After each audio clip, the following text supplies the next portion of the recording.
إلا بالله العلي العظيم رب اشرح لي صدري ويسر لي أمري واحلل عقدة من لساني يفقهوا قولي أعوذ بالله من الشيطان اللعين الرجيم بسم الله الرحمن الرحيم الحمد لله رب العالمين الحمد لله كما هو أهله الصلاة والسلام على سیدنا و نبینا طبیب قلوبنا و شفیع ذنوبنا سیدنا و سید الثقلین جد الحسن والحسین ابی القاسم محمد والصلاة والسلام على اہل بیتہ الطیبین الطاہرین المعصومین الغر المیامین المنتجبین المکرمین الذین اذهب اللہ عنہم الرجس وطہرہم تطہیرا رحمت اللہ علی احبابہم واصحابہم وشیعتہم ومحبیہم اجمعین ولعنت اللہ علی اعدائہم وقاتلیہم وظالمیہم من الآن الى قیام یوم الدین اما بعد فقد قال الرحمن فی کتاب الفرقان وقوله الحق وهو أصدق الصادقين بسم الله الرحمن الرحيم قل لا أسألكم عليه أجرا إلا المودة في القربى درود بھیجیے گا محمد و آل محمد علیہ الصلوۃ والسلام۔ مومنین مومنات، آپ سب سے ناظرین اور ناظرات سے التماس ہے ایک مرتبہ سورہ مبارکہ فاتحہ 3 مرتبہ سورہ مبارکہ اخلاص کی تلاوت فرما کر آج کی اس مجلس اور ان 10 روزہ مجالس کے اسپانسر جناب ڈاکٹر رضا رضوی صاحب کے مرحومین بالخصوص مرضیہ حسن بنت سبت حسن کی جن کی آج برسی ہے، اور تمام مومنین مومنات کی ارواح کو ایصال فرما دیں۔ بسم اللہ الرحمن الرحیم الحمد للہ رب العالمین الرحمن الرحیم مالک یوم الدین ایاک نعبد و ایاک نستعین اہدنا الصراط المستقیم صراط الذین انعمت علیہم غیر المغضوب علیہم ولا الضالین۔ بسم اللہ الرحمن الرحیم قل هو اللہ احد اللہ الصمد لم یلد ولم یولد ولم یکن له کفوا احد۔ بسم اللہ الرحمن الرحیم قل هو اللہ احد اللہ الصمد لم یلد ولم یولد ولم یکن له کفوا احد۔ بسم اللہ الرحمن الرحیم قل هو اللہ احد اللہ الصمد لم یلد ولم یولد ولم یکن له کفوا احد۔ اللهم صل علی محمد و آل محمد۔ اللهم اغفر للمؤمنین والمؤمنات والمسلمین والمسلمات الاحیاء منهم والاموات تابع لهم بیننا وبینهم بالخیرات انک مجیب الدعوات انک علی کل شیء قدیر۔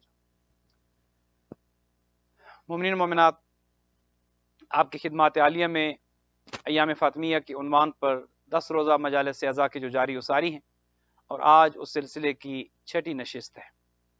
جو ہمارے ناظرین اور ناظرات مومنین اور مومنات روز اول سے ان مجالس کو دیکھ سن رہے ہیں، وہ جانتے ہیں کہ ہمارا عنوان گفتگو خاتون جنت، خاتون قیامت، دختر نیک اختر، مادر حسنین کریمین، جگر گوش رسول حضرت فاطمہ الزہرا سلام اللہ علیہا ہے۔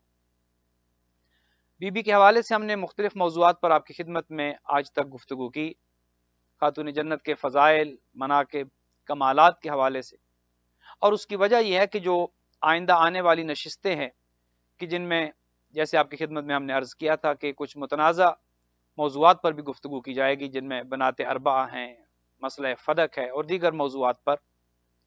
اس سے پہلے ضروری یہ ہے کہ ایک مقدمہ قائم ہو جائے اور تمام مومنین اور مومنات دیکھنے سننے والوں کو ایک اندازہ ہو جائے کہ جس خاتون کے بارے میں گفتگو ہو رہی ہے اس کی قدر کیا ہے، اس کی شان کیا ہے، اس کی منزلت کیا ہے۔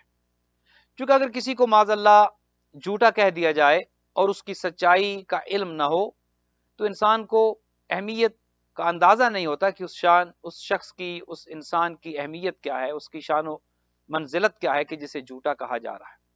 تو آگے چل کے جب بات ہوگی مسئلے فدق پر اور دیگر موضوعات پر بات ہوگی تو اس سے پہلے ضروری ہے کہ یہ مقدمہ قائم ہو جائے کہ وہ بی بی سچی کتنی ہے، وہ کریم کتنی ہے، وہ پاک اور پاکیزہ کتنی ہیں، وہ سخی کتنی ہیں، وہ عالمہ کتنی ہیں، وہ محدثہ کتنی ہیں، اور وہ اپنے بابا کو، رسول اکرم کو محبوب کتنی ہیں۔ اور جب ہم پیغمبر اکرم کا ذکر کرتے ہیں تو آن حضور کی محبت اپنی بیٹی کے ساتھ ایک تو رشتہ باپ اور بیٹی کا ہے، لیکن ہم آپ کی خدمت میں یہ عرض کر چکے ہیں کہ خاتون جنت سے محبت کے جو رسول اللہ کرتے تھے وہ فقط اس وجہ سے نہ تھی کہ ایک باپ بیٹی سے محبت کرتا ہے، نہیں، بلکہ اس وجہ سے تھی چونکہ اللہ سبحانہ و تعالی نے اس خاتون کو الکوثر کا مصداق قرار دیا ہے۔ تانے پیغمبر اکرم کو جو دیا جاتا تھا، آن حضور کو جو تانا دیا جاتا تھا کہ معاذ اللہ آپ ابتر ہیں، اس کے جواب میں خاتون جنت کو اللہ سبحانہ و تعالی نے عطا کیا اور الکوثر بھیجی۔ لہذا آپ کا احترام، آپ کا مرتبہ اس وجہ سے بھی زیادہ ہے چونکہ آپ اللہ کے دین کی بقا کی ضامن ہیں۔ اگر آپ نہ ہوتی تو وہ پیغام، وہ دین، وہ مشن پیغمبر اکرم کا ادھورا رہ جاتا، چونکہ آگے سلسلہ نہ بڑھتا۔ اس سلسلے کو آگے بڑھانے والی یہ بی بی ہے، لہٰذا اگر یہ کہا جائے کہ اس بی بی کا اسلام پر بعد از پیغمبر اہل بیت میں بہت بڑا احسان ہے، چونکہ نسل پیغمبر ائمہ اہل بیت کہ آج ہمارے امام برحق کے جو پردہ غیبت میں وہ آپ ہی کی نسل میں سے ہیں۔ اگر خاتون جنت نہ ہوتی تو یہ سلسلہ کہ جو نسلن بعد نسلن چلتا رہا ہے یہ آج ہم تک نہ پہنچتا۔ لہذا اس خاتون کا احترام، مقام و منزلت، اور ہم یہ آپ کی خدمت میں پہلے عرض کر چکے ہیں اور واضح کر چکے ہیں کہ جتنی بھی خواتین ہیں، چاہے وہ حضرت مریم سلام اللہ علیہا ہی کیوں نہ ہو کہ جنہیں اللہ سبحانہ و تعالیٰ نے قرآن میں جن کی عصمت اور طہارت کی گواہی دی ہے، ان سے بھی یہ اعلی و عرفہ ہے اور اس پر مفصل گفتگو ہو چکی ہے۔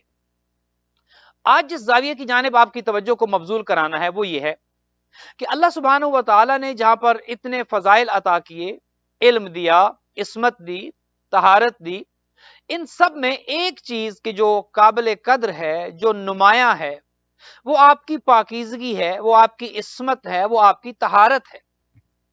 اور یہ وہ چیز ہے، یہ وہ خاصہ ہے، یہ وہ خوبی ہے جو کہ آپ کو تمام خواتین سے ممتاز کرتی ہے۔ کیونکہ حضرت مریم کے حوالے سے قرآن میں ارشاد ہو چکا ہے کہ اے مریم، اللہ سبحانہ و تعالیٰ نے آپ کو پاک و پاکیزہ رکھا ہے۔ یا مریم ان اللہ اصطفاک وطہرک واصطفاک علی نساء العالمین، اللہ نے آپ کو برگزیدہ بنایا، خدا نے پاک و پاکیزہ رکھا۔ لیکن خاتون جنت کو اللہ سبحانہ و تعالیٰ نے جو عصمت عطا کی ہے، جو مقام و مرتبہ اور جو طہارت عطا کی ہے، وہ کسی اور خاتون کو عطا نہیں ہوئی، اور یہ بھی آپ کی فضیلت کی ایک بنیادی وجہ ہے۔ اللہ سبحانہ و تعالیٰ نے اس خاندان کو، اور یہ بنیادی ایک فرق ہے، بنیادی ایک امتیاز ہے کہ جو مکتب جعفری کو دیگر تمام مکاتب فکر سے ممتاز کرتا ہے، جدا کرتا ہے، وہ یہ کہ ہمارے ائمہ خاندان اہل بیت پاک و پاکیزہ ہے، اور یہ پاکیزگی انہیں اللہ نے عطا کی ہے، یہ طہارت انہیں اللہ نے عطا کی ہے، اور جو نجاسات ایک عام انسان سے جن کا تعلق ہے، یہ خاندان ان سے مبرہ ہے، ان سے منزہ ہے۔ اور یہ سورہ مبارک احزاب کی آیہ مجیدہ کی جس کا آگے چل کر ذکر آئے گا، وہ شاہد ہے قرآن حکیم میں کہ اللہ سبحانہ و تعالیٰ نے اپنے ارادے کو ظاہر کیا کہ اے اہل بیت، میرا ارادہ یہ ہے کہ میں رجس کو آپ سے دور رکھوں اور آپ کو اس طرح سے پاک و پاکیزہ رکھوں کہ جیسے پاک و پاکیزہ رکھنے کا حق ہے۔ اور ضرورت بھی یہی تھی کہ جس خاندان کو رہبری کے لیے چنا، ہدایت کے لیے چنا، جسے بنی نوع انسان کی رہنمائی کے لیے چنا، اس کا پاک و پاکیزہ ہونا، تمام نجاسات سے پاک ہونا ضروری ہے۔ حدیث شریف کے قصہ کی جس کی تلاوت آج بھی آپ نے سنی اور مسلسل آپ سنتے رہتے ہیں، اللہ سبحانہ و تعالیٰ نے اس حدیث قصہ کے اندر جو اہل بیت کے فضائل بیان کیے کہ جو حدیث ہم تک پہنچی ہے، آپ اس بی بی کی عزت اس بات سے اندازہ لگائیں کہ وجہ نزول آئے تطہیر کہ جو خاتون جنت کا گھر جس کا مقام ٹھہرا، اور آئے تطہیر نازل اس لیے اللہ سبحانہ و تعالیٰ نے کی تاکہ دنیا کو، آنے والی مخلوق کو یہ علم ہو جائے کہ جس خاندان کو اللہ نے ہدایت کے لیے چنا ہے یہ کتنا پاک و پاکیزہ ہے۔ اور حدیث قصہ کا جب آغاز ہوتا ہے تو پیغمبر اکرم اپنی دختر نیک اختر کے گھر تشریف لاتے ہیں اور آ کر یہ ارشاد فرماتے ہیں کہ انی عاجد فی بدنی ضعفا۔ اب دیکھیے الفاظ پر غور فرمائیں، اب آیت تطہیر کا نزول ہونا ہے، پیغمبر اکرم خاتون جنت کے گھر تشریف لاتے ہیں، اور اس آیت تطہیر نے اس خاندان کی عزت اور عظمت کو اجاگر کرنا ہے، اعلان ہونا ہے کہ یہ خاندان کتنا پاک ہے، کتنا پاکیزہ ہے۔ چونکہ جس نے دین دینا ہے، جس نے دین پہنچانا ہے، جس نے دین کو اسٹیبلش کرنا ہے، ضروری یہ ہے کہ وہ ہر برائی سے پاک و پاکیزہ ہو۔ ایک جھوٹے سے آپ اگر دین لیں گے تو اس میں جھوٹ کی ملاوٹ ہو سکتی ہے، ایک غیبت کرنے والے سے آپ دین لیں گے تو اس میں غیبت کی ملاوٹ ہو سکتی ہے، ایک حرام کھانے والے سے اگر آپ دین لیں گے تو اس میں یقیناً کچھ نہ کچھ غلط ہو سکتا ہے، چونکہ وہ خود اس مقام و مرتبہ پر نہیں ہے کہ جس پر اسے ہونا چاہیے تھا۔ لہٰذا دین دینا فقط اسی کا حق ہو سکتا ہے کہ جسے اللہ نے پاک و پاکیزہ بنایا، اور ہر رجس کو، ہر برائی کو، ہر غلاظت کو اللہ سبحانہ و تعالیٰ ان سے دور رکھے، کسی نجاست کا ان کے قریب آنے کا امکان تک بھی نہ ہو، وہ دین دے سکتے ہیں۔ اسی لیے جو بنیادی اختلاف ہے ہمارا مکتب جعفریہ کا دیگر تمام مکاتب کے ساتھ، وہ یہ ہے کہ یہ خاندان وہ ہے کہ ان سے ہر رجس دور ہے۔ اب رجس کیا ہے؟ جھوٹ رجس ہے، منافقت رجس ہے، غیبت کرنا رجس ہے، حرام کھانا کھلانا رجس ہے، یہ جتنی بھی برائیاں آپ نام لیں، فسق و فجور ہے، شراب نوشی ہے، حرام خوری ہے، یہ جتنی بھی برائیاں ہیں یہ سب رجس ہیں۔ اب تبلیغ وہی کر سکتا ہے، دین وہی پہنچا سکتا ہے، حق امامت اسی کو ہو سکتا ہے، حق ولایت اسی کو مل سکتا ہے، حق خلافت اسی کو مل سکتا ہے، نمائندگی پیغمبر اکرم کا حق اسی کو حاصل ہو سکتا ہے، وصایت پیغمبر اکرم کا حق اسی کو ہو سکتا ہے، جانشین پیغمبر وہی ہو سکتا ہے کہ جو ان سب چیزوں سے پاک ہو، مبرہ ہو، منزہ ہو۔ جو شخص جھوٹ بولتا رہا ہو، جو شخص شراب نوشی کرتا رہا ہو، جو شخص بتوں کی پوجا کرتا رہا ہو، وہ دین دینے کا حق نہیں رکھتا اس کی موجودگی میں، جس کی زندگی میں ان سب چیزوں کا نام و نشان نہ ہو۔ اور یہی بنیادی فرق ہے مکتب جعفریہ میں اور دیگر تمام مکاتب فکر میں۔ اب حضور تشریف لاتے ہیں خاتون جنت کے گھر میں، اور ارشاد یہ فرماتے ہیں کہ انی عاجد فی بدنی ضعفا، کہ میں اپنے بدن میں، فی بدنی ضعفا، اپنے بدن میں ضعف محسوس کر رہا ہوں، کچھ کمزوری محسوس کر رہا ہوں۔ اب خاتون جنت کا مقام آپ اس بات سے سمجھیے کہ جب حضور تشریف لاتے ہیں اور یہ ارشاد فرماتے ہیں کہ اے میری بیٹی، اے میری لخت جگر، اے میری نور عین، میں اپنے بدن میں کمزوری محسوس کر رہا ہوں، ایتینی بالکساء الیمانی، ایک یمنی چادر لے کر اور مجھے اوڑھا دو، میں کچھ دیر کے لیے آرام کرنا چاہتا ہوں۔ اب اس گھر کی عزت کا اندازہ اس بات سے لگائیے کہ مدینے میں اور بھی تو گھر ہیں، پیغمبر کی ازواج بھی وہاں رہتی ہیں، پیغمبر کے اصحاب بھی وہاں رہتے ہیں، دیگر افراد بھی وہاں رہتے ہیں، اور بڑے بڑے نام ہیں، لیکن حضور جب یہ بات آ کر ارشاد فرماتے کہ انی عاجد فی بدنی ضعفا، مجھے آرام کرنا ہے، میرے بدن میں ضعف ہے، مجھے چادر اوڑھا دو، تو اس بات کی دلیل ہے، یہ بات اور دلالت کرتی ہے کہ اگر ضعف سے آرام ملتا ہے تو وہ چادر زہرا میں ملتا ہے۔ اگر کسی اور گھر میں آرام ملتا ہوتا، کسی اور جگہ پر آرام ملتا ہوتا، حتیٰ کہ مسجد نبوی میں آرام ملتا ہوتا، تو حضور وہاں چلے جاتے۔ اپنی بیٹی کے گھر کیوں آئے اور کیوں کہا کہ ایتینی بالکساء الیمانی، ایک یمنی چادر لے کر آؤ اور مجھے اوڑھا دو؟ کیوں؟ چونکہ حضور جانتے تھے کہ چادر زہرا یہ وہ عزت، عصمت اور طہارت کی چادر ہے کہ جہاں ہر ضعف ختم ہو جاتا ہے اور آرام ہی آرام ہے، سکون ہی سکون۔ یہ ایک بنیادی خوبی ہے خاتون جنت کی، یہ عزت ہے، یہ شرف ہے کہ جو کسی اور کو نہیں ملا۔ بلکہ بعض روایات میں تو یہاں تک ملتا ہے کہ حضور بعض اوقات، میں انتہائی پردے میں رہ کر یہ جملہ آپ کی خدمت میں عرض کروں گا، بعض اوقات کئی دن حضور گھر چھوڑ دیا کرتے تھے اور مسجد میں چلے جایا کرتے تھے، اور مسجد میں جا کر کچھ دن رہا کرتے تھے۔ اب کیا حالات تھے اس کے پس منظر میں، اس پر آپ خود غور کر سکتے ہیں۔ لیکن جب ضعف ہے، جب بدن میں کمزوری محسوس ہو رہی ہے، تو کس گھر کا انتخاب کیا؟ جب ذہنی اطمینان، جب بدن کی سہولت، جب سکون، جب آرام چاہیے، تو کہاں تشریف لاتے ہیں؟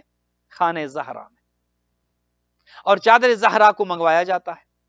یہاں پر ایک اعتراض ہو سکتا ہے، اور اس اعتراض کا جواب بھی دیتے چلیں کہ حضور نے یہ ارشاد فرمایا انی عاجد فی بدنی ضعفا، میں اپنے بدن میں ضعف محسوس کرتا ہوں، کوئی یہ نہ سمجھے کہ حضور نے یہ ارشاد فرمایا کہ میں اپنے پورے جسم میں ذوف محسوس کرتا ہوں.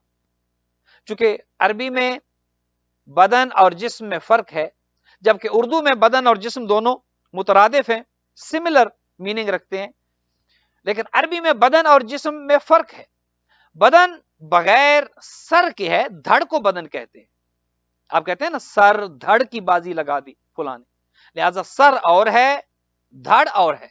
دھڑ کو بدن کہتے ہیں، بدن میں سر شامل نہیں ہے. لیکن اگر آپ جسم کہتے ہیں تو جسم میں بدن کے ساتھ دھڑ کے ساتھ سر بھی شامل ہے. لہذا حضور نے یہ نہیں کہا کہ میرے جسم میں ضعف ہے، میرے جسم میں کمزوری ہے. چونکہ نبوت کے ذہن میں کمزوری کبھی نہیں ہو سکتی، چونکہ اللہ سبحانہ و تعالی نے انہیں نبی اور رسول بنایا ہے. جو یہ کہتا نظر آئے کہ معاذ اللہ نبی کا ذہن کام نہیں کر رہا، نبی کا دماغ کام نہیں کر رہا، وہ تو دائرے اسلام سے خارج ہو جاتا ہے. اب تاریخ میں کس نے کہا یہ آپ خود دیکھ لیجئے کہ کس نے حضور کے دماغ پر شک کیا، کس نے یہ کہا کہ حضور کا دماغ اس وقت کام نہیں کر رہا ہے. معاذ اللہ، العیاذ باللہ. وہ نبی نہیں ہو سکتا، وہ رسول نہیں ہو سکتا، وہ اللہ کا نمائندہ نہیں ہو سکتا کہ جس کا دماغ کبھی کام کرے اور کبھی کام نہ کرے. اللہ کا نبی کہ جس نے دین پہنچانا ہے، جس نے دین دینا ہے، اس کے دماغ میں کمزوری نہیں ہو سکتی. جو یہ عقیدہ رکھتے ہیں، جو یہ کہتے ہیں، جو یہ مانتے ہیں، وہ دائرہ اسلام سے خارج ہو جاتے ہیں. یہ فرمایا انی عاجدو فی بدنی ذوف، میرے بدن میں ذوف ہے. اور اس ذوف کو کیسے دور کیا، کہاں دور کیا، کس گھر میں دور کیا، کس چادر کے نیچے دور کیا؟ وہ چادر کوئی اور چادر نہیں، وہ چادر زہرا ہے. اب یہاں سے سمجھیے کہ اس بی بی کا مقام کتنا عظیم ہے کہ جو نبوت کو آرام دے، جو نبوت کو سکون دے، جو نبوت جس کی چادر، بلکہ یوں کہو تو زیادہ مناسب ہوگا کہ جس بی بی کی چادر نبوت کے لیے آرام کا باعث ہو، اس کو زہرا کہتے ہیں. اللہ اکبر. خود اپنا مقام کتنا عظیم ہے، خود اپنا مقام کتنا بلند ہے. جس کی فقط چادر بدن نبی کو، بدن نبوت کو آرام دے، اس بی بی کو زہرا کہتے. انی عاجدو فی بدنی ذوف، میرے بدن میں ذوف ہے. پھر آپ دیکھتے ہیں حدیث کے ساتھ جب آگے چلتی ہے، حضور آرام فرماتے ہیں اور وہ چادر زہرا بی بی اپنے بابا جان پر وہ اڑھا دیتی ہیں اور حضور استراحت فرماتے ہیں، آرام فرماتے ہیں. پھر حسنین کریمین آتے ہیں، پھر امیر المؤمنین آتے ہیں، وہ بھی اجازت لیتے ہیں، سلام کرتے ہیں اور چادر کے اندر داخل ہو جاتے ہیں. پھر خود خاتون جنت آتی ہیں، سلام کرتی ہیں اور چادر کے اندر داخل ہو جاتی ہیں اور اجازت لے کر داخل ہوتی ہیں. اب دیکھیے نا، اہل بیت ہمیں زندگی جینے کا، زندہ رہنے کا اسلوب بھی سکھاتے ہیں، ایک طریقہ بھی سکھاتے ہیں، ہمیں زندگی کے آداب بھی سکھاتے ہیں. اب یہ ایک ادب ہے، جو بھی آتا ہے سب سے پہلے سلام کرتے ہیں، السلام علیکم یا جدہ. حسنین کریمین آتے ہیں، تشریف لاتے ہیں، اپنے نانا جان کو سلام کرتے ہیں، سب سے پہلے سلام کرتے ہیں. گویا ایک اسلوب یہ ہے کہ جب کسی کے گھر جاؤ، کسی کے پاس جاؤ تو سب سے پہلے سلام کرو. یہ آج کل جو رواج نکل آیا ہیلو ہائے کا اور گڈ مارننگ گڈ ایوننگ کا، اچھی بات ہے، یہ کریں، لیکن جو سنت نبی ہے، جو سیرت اہل بیت ہے، وہ سب سے پہلے سلام کرنا ہے. سلام کریں، اہل بیت کی سیرت ہی ہے. حسنین کریمین آتے ہیں، اپنے نانا جان کو سلام کرتے ہیں، السلام علیکم یا جدہ. اور سلام کرنے کے بعد کیا کہتے ہیں؟ آتاذن لی ان ادخل معک، کیا مجھے اجازت ہے، آتاذن لی، کیا آپ مجھے اجازت دیتے ہیں کہ میں بھی اس چادر میں آپ کے ساتھ شامل ہو جاؤں؟ یہ ایک اور تربیت کی بات ہے، یہاں پہ تبلیغ ہے، اس میں سکھایا جاتا ہے کہ سلام کریں، اس کے بعد اجازت لیں. ہو سکتا ہے آپ کو اجازت نہ ملے. ہماری روٹین کیا ہے، ہمارا معمول کیا ہے؟ بغیر بتائے چلے جاتے ہیں. جس کے ہاں مہمان جا رہے ہیں انہیں پتہ ہی نہیں، جس کے ہاں جا رہے ہیں انہیں پتہ ہی نہیں، اور سرپرائز دے رہے ہیں. ہو سکتا ہے وہ مصروف ہو سکتا ہے وہ اس وقت متحمل نہ ہو سکیں کہ ہمیں اپنے گھر میں بلا سکیں، ہو سکتا ہے وہ بیمار ہو سکتا ہے وہ گھر پہ نہ ہو. اہل بیت کی سیرت یہ ہے، سب سے پہلے جائیں تو سلام کریں، اس کے بعد اجازت لیں، اور اگر اجازت مل جائے نوک کریں، دق الباب کریں، دستک دیں، 3 مرتبہ دروازہ کھٹکھٹائیں. اگر اجازت مل جائے تو داخل ہو جائیں، اور اگر اجازت نہیں ملتی تو پھر ناراض نہ ہو. یہ بھی اہل بیت کی سیرت ہے، ناراض نہ ہو، پھر سیرت نبوی ہے یہ، پھر ناراض نہ ہو. سمجھے کہ ہو سکتا ہے وہ مصروف ہو. اور آج کل آپ اس کو دیکھ لیتے ہیں کہ ٹیلی فون کا ایک سلسلہ ہے، بعض افراد ایک دفعہ کال کی، آگے سے کسی نے نہیں اٹھایا، پھر کر دی، پھر کر دی، اور مسلسل کر رہے ہیں جب تک کہ وہ فون نہیں اٹھا رہے. اب یہ اہل بیت کی سیرت نہیں ہے. ہو سکتا ہے وہ مصروف ہوں، اگر وہ فون نہیں اٹھا رہے، وہ آپ کے ٹیکسٹ میسج کا جواب نہیں دے رہے، اس کا مطلب یہ ہے کہ وہ مصروف ہوں گے. آپ کچھ دیر انتظار کر لیں. لہٰذا ہم نے یہ سیرت بھی اپنانی ہے. اہل بیت حدیث کے ساتھ جب ہم پڑھتے ہیں تو اس کا مطلب یہ نہیں کہ فقط تبرک کے لیے پڑھ رہے ہیں، فقط اپنے ایمان میں اضافے کے لیے اور ثواب کی نیت سے پڑھ رہے ہیں. اس کو سمجھنا بھی ہے کہ ہے کیا حدیث کے ساتھ کے جملے کیا کہتے ہیں، کتنی نورانی حدیث ہے یہ، کتنا نورانی ذکر ہے یہ. اس سے تربیت بھی لینی ہے اور اس سے اپنی زندگی کو تبدیل بھی کرنا. حسنین کریمین آتے ہیں، سلام کرتے ہیں، آتازن لی ان ادخل معک، کیا مجھے اجازت ہے میں داخل لاتے ہیں؟ اجازت ملتی ہے. امیر المومنین آتے ہیں، سلام کرتے ہیں، اجازت لیتے ہیں، کہا آ جاؤ چادر کے نیچے آ جاؤ. اب پھر بی بی ارشاد فرماتی ہے کہ پھر میں آگے بڑھی اور جا کر سلام کیا، اور حضور نے اس سلام کا جواب دیا، اور میں نے کہا کہ کیا مجھے بھی اجازت آ جاؤں معکم، آپ سب کے بیچ میں بھی آ جاؤں؟ تو حضور نے اجازت بھی دی، اور جملے جو ارشاد فرمایا اپنی بیٹی کے لیے کہ قرۃ عینی و ثمرۃ فوادی، اے میرے نور عین، اے میرے نور چشم، اے میرے میوہ دل. دیکھیے یہ بھی ہمارے لیے ایک سیرت ہے. اپنے بچوں کو جب بلائیں، بیٹا ہو بیٹی ہو، اچھے القابات سے انہیں بلائیں، اچھے اچھے ناموں سے انہیں بلائیں، اچھے اچھے ٹائٹل سے انہیں بلائیں. یہ بھی اہل بیت کی سیرت ہے. اس سے محبت بڑھتی ہے. محبت کا اظہار کریں. اپنے بچوں کو جب بلاتے ہیں، اپنے بچوں کو جب یاد کرتے ہیں، جب آواز دیتے ہیں. آج کل تو ایک اور ہماری کمیونٹی میں ایک اور چیز آ گئی کہ نام کو بگاڑ کر پکارنا ہے. یہ بعض افراد میں یہ ایک بڑا وہ ایک سلسلہ چل نکلا کہ کسی کو سیدھے نام سے نہیں بلانا، کہ ہر جس کو بلانا ہے نام الٹا کر دینا ہے تاکہ ان کی تحقیر ہو، اور پھر گھر میں بچوں کو بھی ایسے بلایا جاتا ہے. نہیں، اہل بیت کی سیرت ایسے نہیں.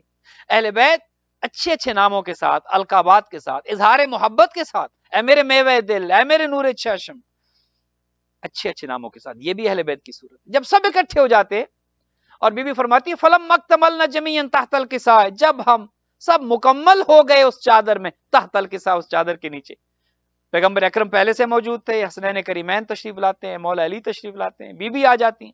اب جب یہ 5 کے 5 اس چادر کے نیچے مکمل ہو گئے، اب یہاں پر ایک نقطہ جو قابل غور ہے، اور اس گھرانے کی اور خاتون جنت کی اہمیت کا اور ان کے مقام و مرتبہ کا جب اندازہ اس میں ہوتا ہے کہ فلم مکتملنا جمیعا، جب ہم سب مکمل ہو گئے. اس کا مطلب یہ ہے اگر کسی اور کے آنے کی گنجائش ہوتی تو بی بی یہ نہ کہتی کہ فلم مکتمل، جب ہم مکمل ہو گئے، اس کا مطلب یہ ہے کہ اب کسی اور کے آنے کی گنجائش نہیں تھی.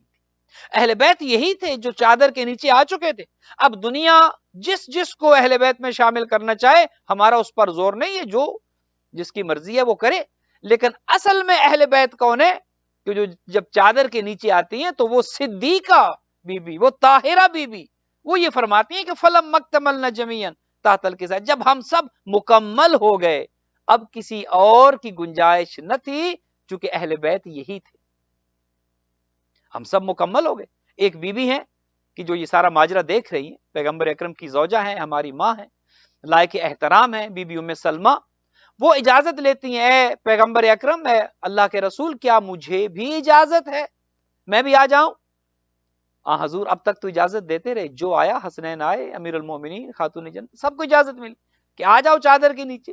لیکن جب آپ کی زوجہ اجازت لیتی ہیں، بی بی ام سلمہ پوچھتی ہیں یا رسول اللہ کیا مجھے بھی اجازت ہے میں بھی آپ تمام کے بیچ میں آ جاؤں؟ تو حضور فرماتے ہیں نہیں، انت علی الخیر، اے ام سلمہ تم اچھائی پر ہو، بھلائی پر ہو، نیکی پر ہو، تم نیک ہو، لیکن چادر میں نہیں آ سکتی، چونکہ یہ جو آئے ہیں یہ فقط میرے اہل بیت ہے، ان میں اور کوئی شامل نہیں ہے. لہذا اگر ازواج اہل بیت میں شامل ہوتی تو بی بی ام سلمہ پیغمبر کی نیک زوجہ ہیں، انہیں اجازت مل جانی چاہیے تھی اور وہ بھی چادر کے نیچے تشریف لے جاتی. لیکن حضور نے یہ ارشاد فرمایا کہ نہیں ام سلمہ انت علی الخیر، تم خیر پر ہو. گویا ایک اور چیز سمجھا دی کہ یہ جو چادر کے نیچے ہیں یہ خود خیر ہیں اور تم خیر پر ہو، تم نیکی پر ہو، تم اچھی ہو، تم بھلائی پر ہو. لیکن چادر کے نیچے جو آئے ہیں ان کا مقام کچھ اور ہے، ان کا مرتبہ کچھ اور ہے، اور یہ چادر جو چادر تطہیر ہے، اس کی عزت، اس کا شرف کچھ اور ہے. فلما اکتملنا جمیعا تحت الکساء اخذ ابی رسول اللہ بطرفی الکساء، بی بی فرماتی ہیں کہ جب ہم سب چادر کے نیچے اکٹھے ہو گئے تو بابا جان نے اس چادر کے کناروں کو پکڑا، وَأَوْمَعَ بِيَدِهِ الْيُمْنَى إِلَى السَّمَاءِ، اور اپنا چہرہ آسمان کی جانب کیا۔ اللہ اکبر، کتنا نورانی ماحول ہوگا جب یہ پنج تن پاک اس چادر تطہیر کے نیچے ہوں گے، اور پیغمبر اکرم کہ جب یہ پانچوں اکٹھے ہو گئے۔ اور یہاں پر ایک اور نقطہ آپ کی خدمت میں عرض کر دوں کہ جب حضور تشریف لائے تو فرمایا تھا انی عاجد فی بدنی ضعف، میرے بدن میں ضعف ہے، لیکن اب جب پانچ اکٹھے ہو گئے تو اب وہ ضعف ختم ہو گیا۔ اب بات جب آگے بڑھتی ہے تو حضور اپنے اہل بیت کو، اپنے نور چشم کو، اپنی بیٹی کو، لخت جگر کو، حسنین کریمین اور علی حیدر کرار کو اپنے ساتھ پا کر اب وہ اپنا ضعف یاد نہیں رہا، اب طاقت ہے، اب قوت ہے، اب چادر تطہیر کے نیچے آنے کے بعد وہ ضعف ختم ہو چکا۔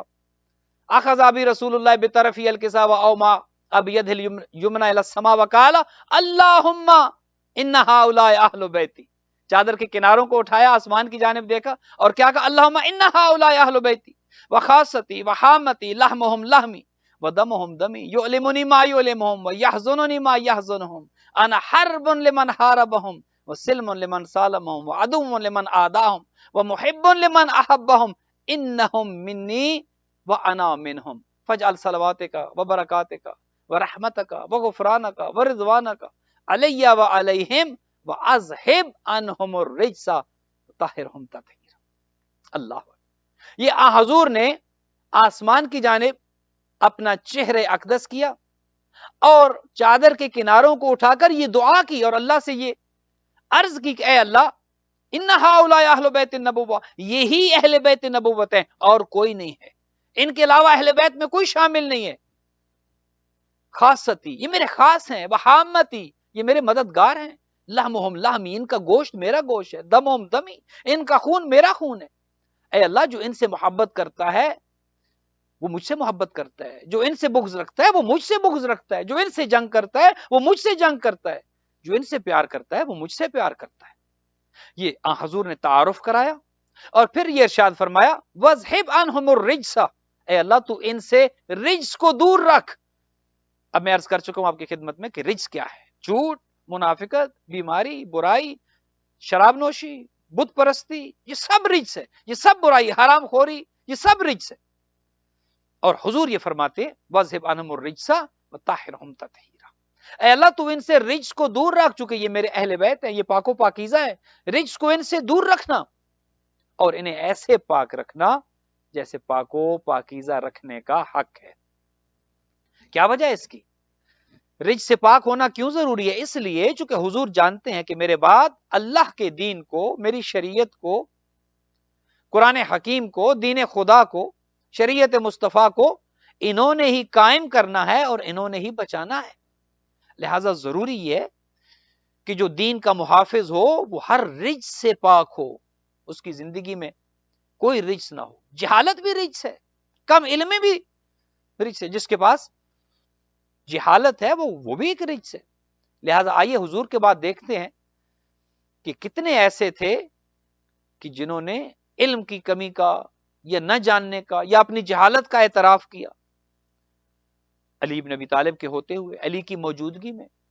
لہذا جب علی حیدر کرار موجود ہیں، جب وہ پاک و پاکیزہ ہستیاں موجود ہیں، اور ان کی طہارت بھی کیسی طہارت ہے، ان کے مقابلے میں کوئی نہیں آ سکتا بعد از پیغمبر۔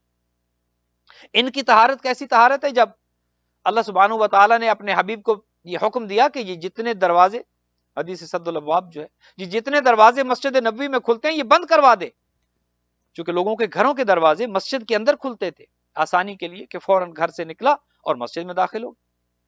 خدا کو یہ بات اچھی نہیں لگی کہ بعض اوقات افراد حالت طہارت میں مسجد میں آتے ہیں اور بعض اوقات حالت نجاست میں مسجد میں آتے ہیں۔ اپنے حبیب سے کہا ہے میرے حبیب ان سب سے کہو آج کے بعد یہ دروازے بند ہو جانے چاہیے، تمہارے دروازے مسجد میں نہیں کھل سکتے، کبھی تم حالت نجاست میں مسجد میں آ جاتے ہو، کبھی تم پاکیزگی کے عالم میں مسجد میں آ جاتے ہو، لہٰذا یہ مسجد کی بے احترامی ہوتی ہے، لہٰذا اپنے دروازوں کو بند کر دو الا باب علی، لیکن اے حبیب ایک دروازے کو کھلا رکھنا، کھلا رکھنے کی اجازت دینا، اور وہ دروازہ علی حیدر کرار کا دروازہ۔ کیوں؟ چونکہ اس گھرانے میں کسی میں نجاست نہیں ہے، کسی کے ہاں رجس نہیں ہے، یہاں طہارت ہی طہارت ہے۔ جب حضور نے یہ حکم ارشاد فرمایا اور سب سے کہا کہ اپنے دروازوں کو آج کے بعد بند کر دو، کوئی سیدھا مسجد میں نہیں آ سکتا، اپنے گھر سے براہ راست مسجد میں نہیں آ سکتا، اپنے دروازوں کو بند کر دو، کوئی حالت نجاست میں مسجد میں نہیں آ سکتا۔ تو لوگوں نے شکایت کی کہ یا رسول اللہ یہ حکم علی کے لیے کیوں نہیں؟ حضرت عباس آ گئے، عباس ابن عبد المطلب، حضور کے چچا، لائق احترام ہے، حضور کے چچا ہیں۔ حضور سے آ کر حضرت عباس نے کہا کہ میرا بھی تو مقام بہت ہے، اگر علی کا دروازہ کھلا رکھا گیا تو میرا دروازہ بھی کھلوا دیں، باقی لوگوں کے بند کروا دیں۔ تو حضور نے ارشاد فرمایا کہ نہ میری مرضی سے کھلے تھے اور نہ میری مرضی سے بند ہو رہے، یہ اللہ سبحانہ و تعالیٰ بند کروا رہا ہے، اور اللہ کی یہ مرضی ہے کہ فقط ایک دروازہ کھلا رہے، وہ جب چاہے مسجد میں آئیں، جس راستے سے چاہے مسجد میں آئیں۔ کیوں؟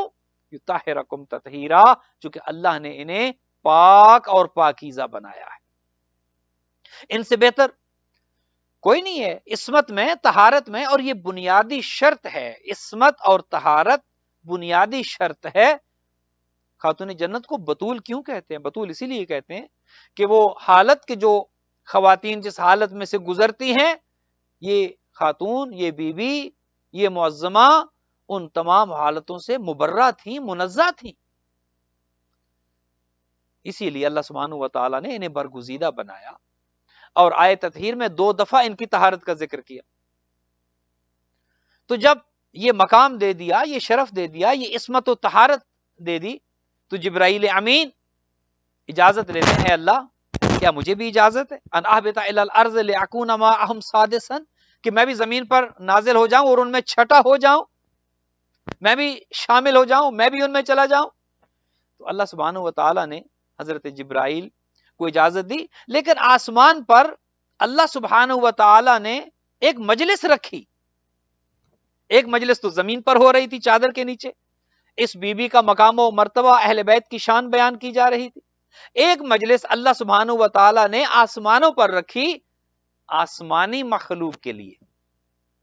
گویا مجلس کا اہتمام، ذکر محمد و آل محمد کا قیام کرنا، یہ خدا کے ہاں بھی ثابت ہے، محمد مصطفیٰ کے ہاں بھی ثابت ہے۔ اہل بیت کا ذکر خدا نے ملائکہ کی بزم میں کیا ہے، اہل بیت کا ذکر خدا نے فرشتوں کی محفل میں کیا ہے۔ اللہ سبحانہ و تعالیٰ نے اپنے فرشتوں کو کیسے مخاطب کیا؟ خطاب کرتے ہوئے ارشاد فرمایا یا ملائکتی و یا سکان السماواتی، اے میرے فرشتوں، اے میرے ملائکہ، اے آسمانی مخلوق۔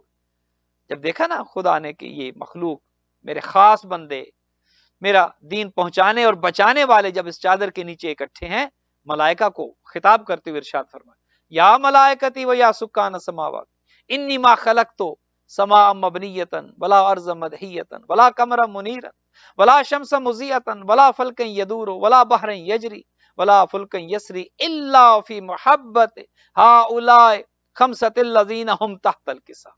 اے میرے ملائکہ، اے میرے فرشتوں، دیکھو یہ زمین میں نہ بناتا، یہ فرش زمین میں نہ بچھاتا، یہ آسمان کا شامیانہ میں نہ قائم کرتا، یہ بہتی ہوائیں، یہ بہتے دریا، یہ چلتی ہوائیں، یہ چرند و پرند کا چلنا، یہ دریاؤں کا ٹھاٹھے مارنا، یہ سورج کا نکلنا، یہ چاند کا آنا، یہ سب کچھ جو نظام ہستی، نظام کائنات میں نے خلق کیا ہے، الا فی محبت ہؤلاء الخمسۃ الذین هم تحت الکسا، فقط ان کے لیے جو اس وقت تحت کسا ہیں، جو اس وقت چادر کے نیچے ہیں۔ اللہ، کیا یہ کسی اور کے لیے ارشاد ہوا؟ کیا یہ کسی اور بزرگ کے لیے، کسی اور نبی کے لیے، کسی اور رسول کے لیے یہ کہیں ملتا ہے کہ خدا کہے کہ میں نے یہ زمین و آسمان، یہ نظام کائنات اس نبی کے لیے بنایا سوائے پیغمبر اکرم کے اور اہل بیت کے؟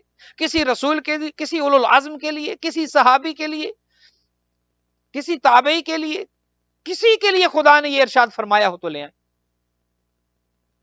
فقط خدا نے کہا الا فی محبت ہؤلاء الخمسۃ الذین هم تحت، یہ جو 5 اس وقت چادر کے نیچے ہیں، یہ سارا نظام جو میں نے بنایا ہے، ان کی محبت میں بنایا ہے۔ اللہ اکبر، ان کی محبت میں بنایا۔ گویا اب جو بھی، اور یہ تو آپ جانتے ہیں کہ حق مہر خاتون جنت کا یہ زمین ہے خود، گویا ان کی محبت میں جو ساری کائنات بنی ہے، اس زمین پر رہنے والا اگر انہی سے بغض رکھے اور پھر جنت جانے کا خواہش مند ہو تو اسے کیا کہیے؟ جب یہ سارا نظام، یہ زمین و آسمان، یہ کائنات خود بنی ان کی محبت میں ہے، اور اسی زمین پر رہ کر انہی سے بغض رکھے، انہی کی اہانت کرے، انہی کی توہین کرے، انہی کے خلاف زبان درازی کرے، اور پھر کہے کہ میں جنت جاؤں گا۔ بھئی جنت تو اسی بی بی کے فرزندان اس جنت کے سردار ہیں، اسی بی بی کے شوہر قسیم النار والجنہ ہیں، انہی سے بغض رکھے اور پھر جنت جانے کی خواہش، یہ بات کچھ سمجھ نہیں آتی۔ تو جب ملائکہ کی بزم میں اللہ نے یہ تعارف کرایا اس خاندان کا، یہی وہ لوگ ہیں کہ جن کے لیے یہ سارا نظام میں نے بنایا، تو جبرائیل نے ایک سوال کیا، حالانکہ جانتے ہیں جبرائیل سے یہ گھرانہ کب بھولا ہوا ہے، جبرائیل تو ایک ایک چیز کو جانتے ہیں، یا رب ومن تحت الکساء، اے اللہ یہ ایک چادر کے نیچے ہیں کون، پتا تو چلے، گویا ہم تک یہ پیغام پہنچے۔ تو اللہ سبحانہ و تعالیٰ نے جو تعارف کرایا وہ یہی بیوی تھی، ہم فاطمہ و ابوہا و بعلہا و بنوہا، اے جبرائیل اور اے میرے ملائکہ، اس چادر کے نیچے فاطمہ ہیں، اس چادر کے نیچے ان کے بابا ہیں، ان کے شوہر ہیں، اور حسنین کریمین ہیں۔ گویا یہ بات ایک اور ثابت ہو گئی کہ رشتہ داری کا مرکز رسول اللہ نہیں ہے، بلکہ رشتہ داری کا مرکز خاتون جنت ہیں۔ اہل بیت میں شامل وہ ہے کہ جو فاطمہ کا رشتہ دار ہے، نہ کہ رسول اللہ کا رشتہ دار۔ اہل بیت میں وہ ہیں کہ جو بی بی فاطمہ کے رشتہ دار ہیں۔ اللہ نے مرکز تعارف خاتون جنت کو قرار دیا، ہم فاطمہ تو ابو۔ اور پھر جبرائیل جب تشریف لاتے ہیں، نازل ہوتے ہیں، سلام کرتے ہیں، اجازت لیتے ہیں، اللہ اکبر، جبرائیل آ کر اجازت لیتے ہیں۔ ابھی خدا سے تو اجازت لے لی تھی، آئیے نا ذرا سوال کریں سید الملائکہ سے، اے حضرت جبرائیل ابھی تو آپ نے خدا سے اجازت لے لی تھی، اور خدا سے آپ نے کہا تھا کہ مجھے بھی اجازت دیں، میں بھی جاؤں اور شامل ہو جاؤں اس کساء کے نیچے، اس چادر کے نیچے، اور خدا نے کہا تھا کہ آتا اذن لک، میں اجازت دیتا ہوں۔ جب خدا سے اجازت لے لی تھی، اب دوبارہ اجازت لینے کا مقصد کیا تھا؟ اللہ اکبر۔ اور اسی پر اپنی گفتگو کو تمام کر دوں گا، دامن وقت میں گنجائش نہیں ہے، گو کہ اس پر طویل گفتگو ہو سکتی ہے۔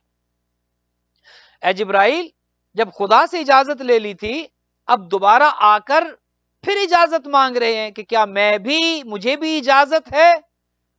عجب نہیں کہ جبرائیل جواب دیں کہ یہ وہ در ہے، یہ وہ دروازہ ہے، یہ وہ گھرانہ ہے جہاں فرشتے بھی بغیر اجازت داخل نہیں ہوتے۔ اللہ اکبر، یہ وہ دروازہ ہے، یہ وہ کریم گھرانہ ہے، یہ وہ عزت و عظمت والا گھرانہ ہے جہاں پر فرشتوں کو بھی اجازت نہیں ہے بغیر اجازت داخل ہو جائیں۔ یہاں پر سید الملائکہ بھی اجازت لے کر داخل ہوتے ہیں۔